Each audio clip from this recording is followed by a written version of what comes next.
Biasanya resolusi tahun 2024 itu mengurangi goreng-gorengan. Ya betul. Mengurangi. Karena sudah terlalu padat ini udah. Jadi kurangi gorengan. harapannya juga jelang pemilu ini jangan ada goreng-gorengan. Perbanyak rebus-rebusan. Perbanyak rebus-rebusan aja yang sehat-sehat gitu ya. Berbicara mengenai refleksi, kita hadirkan dua narasumber yang sudah hadir. Saat ini di studio sudah ada Mas Pangi Syarwi Caniago, analis politik Voxpol Research and Consulting. Selamat pagi Mas Ipang. Selamat tahun baru. Selamat tahun baru Mas Ipang. Selamat pagi Mbak Rati, Bang Rifani. Selamat tahun baru. Selamat tahun baru. 2024. Memilih warnanya hitam. Coklat. Iya. Nah ini memang nggak cerah gitu loh maksudnya. Tapi kan motifnya cerah di layar nih. Ya motifnya cerah, tapi ada cerah. nuansa hitamnya kenapa? Jadi memang warna-warninya ini agak beda dengan warna-warni tahun sebelumnya. Apakah pakaian Anda pakai ini akan merefleksikan analisa Anda nanti? Kurang lebih juga gitu. Ya peta elektoralnya kelihatan dari baju. Oke. Selain juga Mas Ipang, kita juga sudah ada bergabung bersama Mas Adi Praitno, analis politik UIN Syarif Hidayatullah Jakarta. Selamat pagi Mas Adi. Selamat tahun baru Mas. Hari ini pakai baju apa nih? Selamat pagi Rati, Fadil. Wah, sama-sama coklat, mereka berdua janjian kayak ini. Pagi Bang Adi. Selamat tahun baru Mas Adi. Pagi, Pangi. Saya nggak punya baju lagi, jadi coklat aja. Mas, jangan dibocorin di layar kaca Mas. Gitu dong. Oke. Jujur Pak. Kita akan ngobrol-ngobrol lebih banyak ya. Tapi kita jeda dulu ya, Pi. Oke. Oke, siap Mas Adi. Nanti kita juga akan melihat pandangan Mas Adi mengenai refleksi di tahun 2024 seperti apa ya. Tapi tahan dulu, Bapak-bapak, kita harus jeda dulu sejenak, kita kembali saat lagi. Ya, tadi sudah kita tahan dulu ya, ini perbincangannya. Berbicara mengenai refleksi tahun 2024, Mas Ipang, nantinya nggak hanya pemilihan presiden saja, tapi juga ada pilkada, jadi agendanya cukup banyak nih untuk masyarakat kita ya. Apa refleksi yang Anda lihat nantinya di tahun 2024 ini? Iya, 2024 ini kan tahun yang sangat complicated sebetulnya ya. Dan ini adalah tahun elektoral, ada 5 kertas suara Panjang dalam tahun waktu yang sama. Singkat ya? Ya, singkat ini. Dan tentu ada persaingan. Saya yakin bahwa kalau kita nggak siap bersaing, nggak berkompetisi, ya jangan kita memilih demokrasi kan sebagai jalan rute, trayek, agenda negara kita. Artinya ya kita fair saja bertarung, berkompetisi, saling sindir, saling mendebat keras, ya kemudian saling adu data, gagasan, pikiran. Itu penting sih sebenarnya. Adu gimmick juga. Ya, ini penting di dalam kontestasi ini. Tetapi yang kedua saya mencermati konsentrasi publik, santer pembicaraan media atau kita-kita ini itu bising di soal pilpres. Sehingga kadang-kadang zoom out-nya untuk mengcapture pileg, padahal itu juga dipilih kan. Di PDRI juga, tapi hampir itu sepi peminat untuk membahas itu kan. Jadi konsentrasi sorotan publik itu lebih banyak habis energinya ke pilpres sebetulnya. Nah, yang ketiga adalah kita melihat juga di dalam kontestasi mau pileg mau pilpres yang serentak. Ini kan serentak dua kali setelah 2 kali pemilu sebelumnya. Ini lebih banyak terus berbicara tentang figur. Jadi bagaimana Indonesia itu melihat figur itu penting, selalu menjadi figur. Padahal di negara-negara maju itu kan sudah mulai bicara tentang mereka memilih karena alasan partainya. Partai pengusung itu menjadi penting bagi mereka. Maka ketika Trump sama Hillary, mereka melihat waktu itu perdebatannya bukan soal Trumpnya. Dia tahu Trump itu lemah, tidak punya kompetensi, tidak punya wawasan, tidak punya kapasitas. Tapi ketika Trump diusung oleh Partai Republik, dia memilih atas dasar partai ID-nya. Nah, ini menjadi tantangan, challenge bagi kita ke depan bahwa Indonesia semestinya juga udah mulai mix ya, tidak hanya person ID atau center of candidate ya. Jadi di Indonesia tetap saja mau pileg, mau pilpres, mau DPD itu tetap kepada basis figur.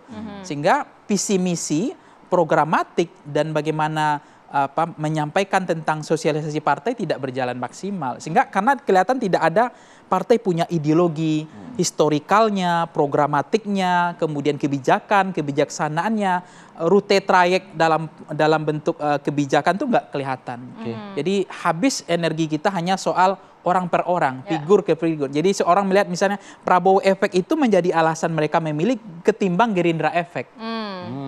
Nah, begitu juga dengan calon-calonnya. Sehingga akhirnya sehingga kita bertarung adalah lebih banyak kepada alasan figur ya. Harus seperti apa biar bisa seperti partainya yang menonjol dibandingkan figurnya? Nah itu artinya kan partai juga, kita kan melihat juga partai kita kan banyak yang istilahnya itu ada catch-all party, ada match-all party, partai ideologis, ada partai populis, ada partai apa kader dan seterusnya. Jadi partai ideologi ini harusnya tetap dijaga ya, sehingga partai kita tidak tercenderung transaksional dan pragmatis terus. Termasuk hari ini bangunan koalisi kita, ini harus dikoreksi seperti P3 misalnya. Ini kan kecenderungan udah mulai untuk mencari jabatan kekuasaan. Artinya kalau dia ideologis harusnya kan garis partai dengan DPP-nya sejalan, tidak ada keterbelahan. Ketika memutuskan Ganjar harusnya fokus di sana. Nah, ketika partai sudah bergeser kepada mencari jabatan transaksional pragmatis, ya kayak gini hari ini ada pejuang P3 lah, ada ini, padahal konsensus kesepakatan mereka sudah jauh-jauh hari diputuskan mengusung Ganjar. Tapi faktanya hari ini ada perbedaan garis partai antara DPP dengan grassroots-nya. Nah, hal-hal semacam ini mesti nggak perlu terjadi. Oke, baik. Saya ke Mas Adi Prayitno. Mas Adi, refleksi itu biasanya hilirnya adalah semacam kayak hijrah begitu ya mungkin ya. Nah, atau mungkin kalau kita di umat Muslim kan momentumnya adalah 1 Muharram tersebut ya. Nah, ini kita sudah berpindah nih 2023, 2024. Gaya politik dua hal nih. Gaya politik para elit dan gaya politik masyarakat kita. Anda melihatnya akankah ada perubahan dengan semangat baru atau cenderung semakin tajam, semakin keras lagi, Mas Adi? Ya, saya memprediksi Fadil bahwa di 2024 ini perang antar elit akan semakin terbuka. Kalau 2023 ini kan semacam prakondisi di mana para elit dan kontestan ini kan sepertinya cukup menahan diri betul untuk tidak melakukan konfrontasi secara vulgar ya. Tapi rasa-rasanya di 2024 ini sudah memasuki tikungan akhir soal bagaimana mereka bisa memenangkan pertarungan baik pileg dan pilpres, eskalasinya akan naik secara signifikan. Kalau bahasa anak-anak sekarang ini akan gaspol, karena memang Januari ke Februari ini kan sisa waktunya kurang lebih sekitar 40 hari. Jadi bagi mereka sudah tak ada lagi waktu untuk main-main, tak ada lagi main gimmick, tak ada lagi waktu untuk bagaimana mereka ini mengendorkan urat saraf pertarungan politiknya. Yang mereka kentangkan ke depan itu pastinya adalah bagaimana mengkapitalisasi semua resource politik yang akan mereka gunakan untuk mendapatkan faedah-faedah elektoral itu. Apa yang dilakukan? Tentu kalau saya membaca rata-rata 2023 banyak publik, termasuk para paslon nomor 1 dan nomor 3 itu kan hilir mudik mereka itu mengkritik Jokowi karena dinilai kebijakan politiknya misalnya tidak populis dan dianggap misalnya memberikan efek yang kurang baik pada demokrasi. Tapi di 2024 rasa-rasanya kritiknya itu langsung kepada Prabowo Subianto, kritiknya langsung kepada Pak Gibran Rakabuming Raka. Karena capres di 2024 itu bukan Jokowi, tapi mereka itu melihat Prabowo dan Gibran sebagai representasi dan replika dari politik Jokowi. Jadi kalau kita melihat seminggu ini belakangan kan kritik terhadap Prabowo, kritik terhadap Gibran itu kan terjadi secara masif, secara terbuka. Dulu tidak pernah pemandangan ini kita bisa dapatkan. Oleh karena itu pada level pilpres saya membaca memang baik dari kubunya Anies dan Pak Ganjar akan menjadikan Prabowo Subianto dan Gibran sebagai tempat di mana itu akan melampiaskan semua kekuatan politiknya, bahwa ini adalah pasangan yang ditarget untuk di-downgrade bagaimana itu tidak mendapatkan kekuatan politik elektoral. Nah yang kedua yang menarik, pada level pilpres ya Fadil dan Fatih, pastinya nomor 1 dan nomor 3 ini berharap dan berusaha maksimal mungkin supaya pilpres itu tidak terjadi putaran kedua, seperti yang diklaim oleh kubunya Pak Prabowo dan Gibran ya. Karena memang kalau kita membaca hasil-hasil survei per hari ini, belum ada satupun paslon yang sebenarnya bisa disebut secara definitif, bahkan sangat confident untuk memenangkan satu putaran. Tapi bagi kubu Prabowo dan Gibran, mereka hakul yakin dan berusaha semaksimal mungkin. Menang satu putaran adalah solusi untuk memenangkan pilpres. Karena kalau 2 putaran sebenarnya, kubu nomor 2 ini dalam tanda kutip gitu ya, harus merawat stamina kekuatan politik mereka. Karena khawatir ada arah politik yang kemudian berbeda dan tidak terlampau menguntungkan kepada mereka, yang saya kira antisipasinya adalah menang satu putaran adalah sesuatu yang tidak bisa dihindarkan. Oleh karena itu resource dan kapitalisasi politiknya akan dilakukan secara masif. Nah yang ketiga Fadil, ada sesuatu yang tidak tampak di permukaan. Apa itu? Adalah kerja-kerja partai untuk bagaimana meningkatkan elektabilitas partai mereka di pileg. Memang huru-hara, kegaduhan politik ini kan muncul di permukaan terkait dengan Pilpres. Tapi kalau kita lihat dalam konteks Pileg 2-3 minggu belakangan ini, partai-partai dan caleg saya kira bekerja secara masif. Karena bagi mereka percuma menang Pilpres kalau Pilegnya itu mereka tertinggal, apalagi misalnya tidak lolos ke parlemen.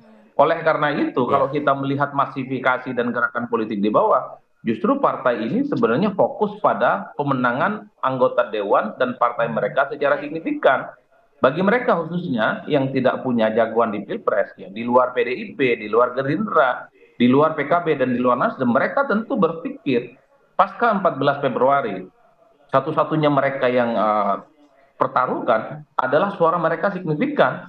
Percuma bagi mereka itu menang Pilpres kalau Pilegnya itu tidak terlampau signifikan. Makanya saya membaca, sekalipun tidak pernah diekspos dan tidak pernah dibicarakan oleh publik, jangan kira Pileg ini adem ayem, di bawah itu cukup brutal, di bawah itu sebenarnya konfrontasi politiknya jauh lebih terbuka ketimbang Pilpres, baik persaingan intrapartai ataupun persaingan antar partai. Jadi hal-hal inilah yang sepertinya akan kita lihat ya di 2024 sebagai bagian dari refleksi 2023 yang sebenarnya semua calon, semua partai sedang meraba-raba bagaimana mereka ini memanaskan mesin politiknya terutama untuk mendapatkan faedah elektoral. Oleh karena itu, menurut saya secara umum 2024 ini akan semakin gaspol ya. 2024 ini akan semakin di mana para kontestan dan partai ini akan saling serang secara terbuka. Satu sisi mereka itu ingin menyebut partai dan calonnya adalah yang terbaik, sambil menuding pihak dan partai yang lain sebagai partai dan capres yang tak layak untuk dipilih. Ini adalah bagian dari jualan politik yang tentu saja bagaimana e-vote politik yang mereka akan dapatkan di 2024 dalam waktu yang sempit akan mereka maksimalkan. Pilpres menang, Pileg menang. Sehingga dalam konteks 2024, semua calon, semua tim sukses pastinya akan melakukan apa saja untuk memenangkan pertarungan politik. Ada satu fatsun yang mereka akan pakai. Mending menang secara tidak terhormat ketimbang kalah secara terhormat. Kayaknya itu yang akan dilakukan. Waduh, ngeri juga Ngeri nih ya. juga ya. Baru awal tahun kayaknya udah dikasih warning yang cukup Perasaan tadi saya nanya, menegangkan gitu ya. mungkin nggak ada yang hijrah. Kayaknya status quo kayaknya mereka semua ya gitu ya. Oke, nih kita lanjutkan lagi ya pembahasan selepet, gemoy kita dan satsetnya di segmen berikutnya. Tetaplah bersama kami.